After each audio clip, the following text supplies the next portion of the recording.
Kematian adalah hal yang pasti bagi semua makhluk hidup, termasuk manusia. Akan tetapi ada di antara manusia yang bahkan kematiannya disambut ribuan malaikat. Ia merupakan wanita yang dijuluki perisai Rasulullah. Siapakah wanita itu? Simak kisah perjuangan wanita mulai dengan menonton hingga akhir. Wasallam adalah sosok yang sangat disegani sahabat-sahabatnya. Dalam mendakwahkan Islam, sungguh tidak terhitung berapa banyak kaum muslimin yang ikut berkorban. Mereka tidak hanya dari kaum laki-laki, namun juga ada dari kaum wanita. Salah satu tokoh wanita yang ikut di samping Rasulullah SAW adalah Nusaibah binti Ka'ab. Namanya tercatat dalam tinta emas penuh kemuliaan. Di suatu hari, Nusaibah sedang berada di dapur. Suaminya, Said, sedang beristirahat di bilik tempat tidur. Tiba-tiba terdengar suara gemuruh bagaikan gunung-gunung batu yang runtuh. Nusaibah menerka itu pasti tentara musuh. Memang beberapa hari ini ketegangan memuncak di kawasan Gunung Uhud. Dengan bergegas, Nusaibah meninggalkan apa yang sedang dilakukannya dan masuk ke bilik. Suaminya yang sedang tertidur dengan halus dan lembut dikejutkannya. "Suamiku tersayang, aku mendengar pekik suara menuju ke Uhud. Mungkin orang-orang kafir telah menyerang," kata Nusaibah. Said yang masih belum sadar sepenuhnya tersentak. Dia menyesal mengapa bukan dia yang mendengar suara itu, malah istrinya. Dia kemudian segera bangun dan mengenakan pakaian perangnya. Sewaktu dia menyiapkan kuda, Nusaibah menghampiri. Dia menyodorkan sebilah pedang kepada Said. "Suamiku, bawalah pedang ini, jangan pulang sebelum menang." Setelah mendengar perkataannya itu, tak pernah ada keraguan padanya untuk pergi ke medan perang. Dengan sigap dinaikinya kuda itu. Lalu terdengarlah derap suara langkah kuda menuju ke utara. Said langsung terjun ke tengah medan pertempuran yang sedang berkecamuk.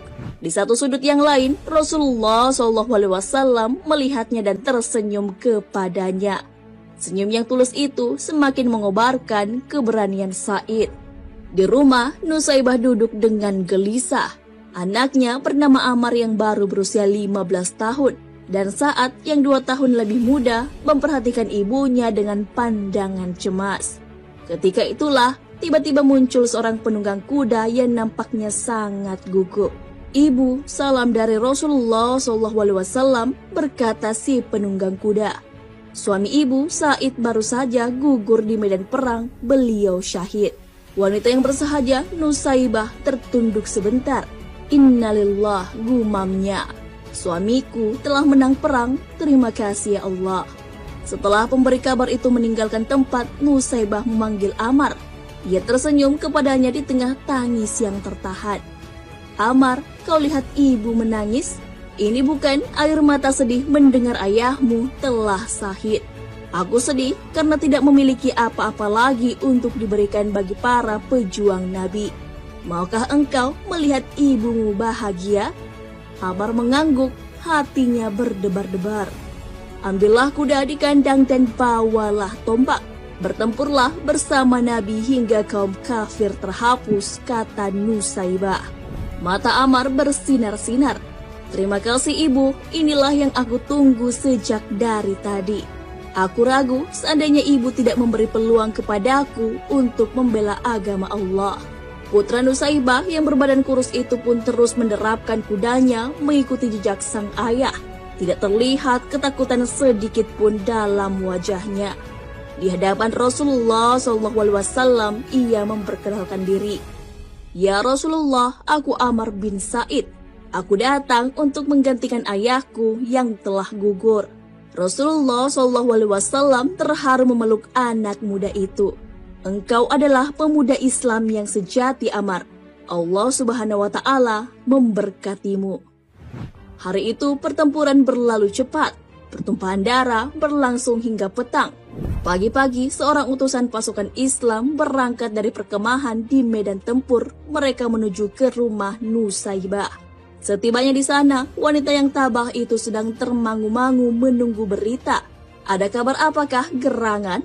Serunya gemetar ketika sang utusan belum lagi membuka suaranya. "Apakah anakku gugur?" tanya Nusaibah. Utusan itu menunduk sedih. "Betul." "Innalillah."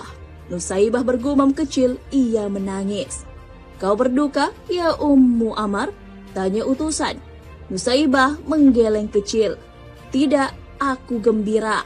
Hanya aku sedih, siapa lagi yang akan ku berangkatkan saat masih kanak-kanak." Mendengar itu, saat yang sedang berada tepat di samping ibunya menyela, "Ibu, jangan remehkan aku. Jika engkau izinkan, akan aku tunjukkan bahwa Sa'ad adalah putra seorang ayah yang gagah berani." Nusaibah terperanjat. Ia memandang putranya. "Kau tidak takut, nak?" Sa'ad yang sudah meloncat ke atas kudanya menggeleng yakin. Sebuah senyum terhias di wajahnya. Ketika Nusaibah dengan besar hati melambaikan tangannya, Sa'ad hilang bersama utusan tentara itu. Di area pertempuran, Sa'ad betul-betul menunjukkan kemampuannya. Pemuda berusia 13 tahun itu telah banyak menghempaskan nyawa orang kafir.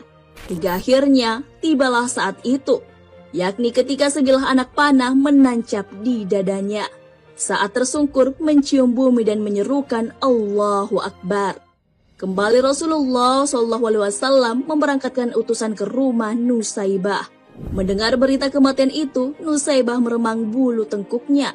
"Hai utusan," ujarnya, "kau saksikan sendiri, aku sudah tidak memiliki apa-apa lagi. Hanya masih tersisa diriku yang tua ini. Untuk itu, izinkanlah aku ikut bersamamu ke medan perang." Sang utusan mengerutkan keningnya. "Tapi engkau wanita, ya ibu." Nusaibah tersinggung.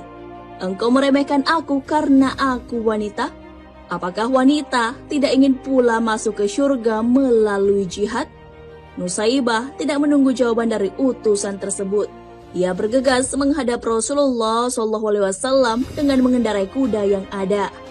Tiba di sana, Rasulullah SAW mendengarkan semua perkataan Nusaibah. Setelah itu, Rasulullah SAW pun berkata dengan senyum, "Nusaibah yang dimuliakan Allah, belum masanya wanita mengangkat senjata.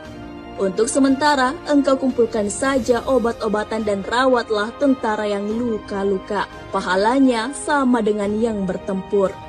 Mendengar penjelasan Rasulullah SAW demikian, Nusaibah pun segera menenteng obat-obatan dan berangkatlah ke tengah pasukan yang sedang bertempur. Dirawatnya mereka yang mengalami luka-luka dengan cermat. Pada suatu saat, ketika ia sedang menunduk dan memberi minum seorang prajurit muda yang luka-luka, tiba-tiba rambutnya terkena percikan darah. Nusaibah lalu memandang. Ternyata kepala seorang tentara Islam tergolek, tewas terbabat oleh senjata orang kafir. Timbul kemarahan Nusaibah yang menyaksikan kekejaman ini. Apalagi ketika dilihatnya Rasulullah SAW terjatuh dari kudanya akibat keningnya terserempet anak panah musuh. Nusaibah tidak dapat menahan diri lagi menyaksikan hal itu.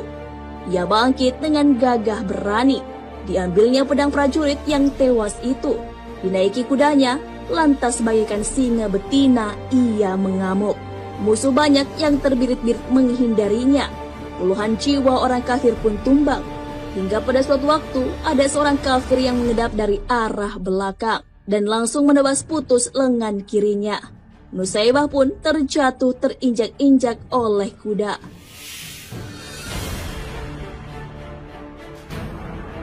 Peperangan terus berjalan. Medan pertempuran makin menjauh, sehingga tubuh Nusaibah teronggok sendirian. Tiba-tiba Ibnu Mas'ud menunggang kudanya, mengawasi kalau-kalau ada orang yang bisa ditolongnya. Begitu melihat ada tubuh yang bergerak-gerak dengan susah payah, dia segera mendekatinya. Dipercikannya air ke muka tubuh itu. Akhirnya Ibnu Mas'ud mengenalinya. "Istri Sa'idkah engkau?" Nusaibah sama-samar memperhatikan penolongnya. Lalu bertanya, "Bagaimana dengan Rasulullah? Selamatkah Baginda?" "Baginda Rasulullah tidak kurang satu apapun." "Engkau Ibnu Mas'ud bukan? Pinjamkan kuda dan senjatamu kepadaku." "Engkau masih terluka parah, Nusaibah."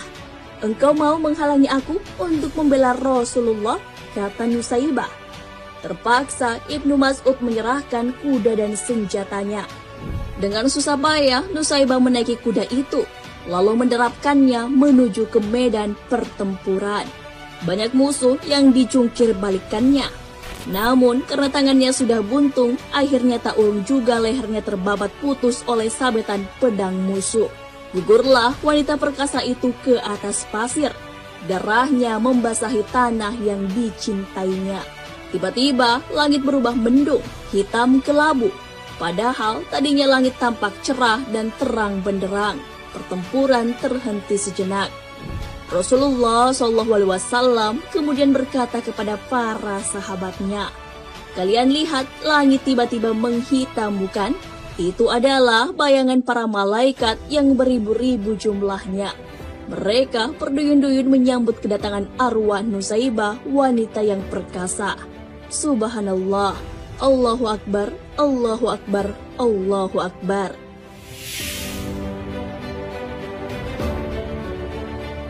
Sahabat beriman, tanpa pejuang sejati seperti dia, mustahil agama Islam bisa sampai dengan damai kepada kita yang hidup di zaman sekarang.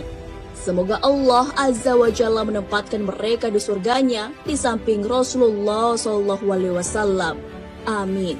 Di dalam Al-Quran dijelaskan bahwa Allah Subhanahu wa Ta'ala melebihkan orang-orang yang berjihad di jalannya. Tidaklah sama antara mukmin yang duduk yang tidak turut berperang, yang tidak mempunyai uzur dengan orang-orang yang berjihad di jalan Allah dengan harta mereka dan jiwanya. Allah melebihkan orang-orang yang berjihad dengan harta dan jiwanya atas orang-orang yang duduk satu derajat. Kepada masing-masing mereka, Allah menjanjikan pahala yang baik syurga, dan Allah melebihkan orang-orang yang berjihad atas orang yang duduk dengan pahala yang besar. Quran Surah An-Nisa ayat 95.